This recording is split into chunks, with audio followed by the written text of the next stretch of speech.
Welcome to Luca is a Billionaire, where the only thing I invest in is your answers.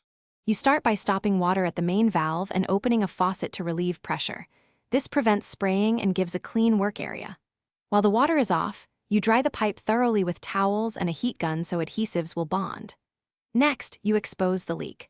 Remove paint or corrosion with emery cloth and sandpaper, then measure the damaged length and pick the right coupling or sleeve.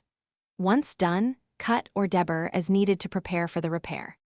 You choose epoxy putty for pinhole leaks because it bonds to metal and fills voids. Mix by hand until uniformly colored, then press it tightly over the area and smooth edges. Curing takes about 10-15 minutes. For larger sections, you cut out the damaged pipe, deburr the ends, and slide on couplings before inserting a replacement length. This restores structural integrity. When using solder or compression fittings, you apply flux and heat, or tighten progressively, to spec so joints seal reliably. You finish by slowly turning the water back on and observing the repair under low pressure for 5-10 minutes. This lets you detect slow seepage without stressing the new joint.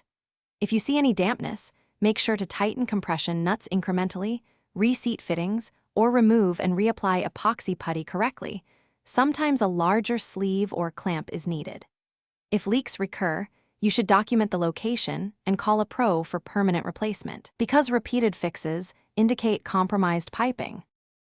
Thanks for watching and please subscribe. It's the best investment you'll ever make.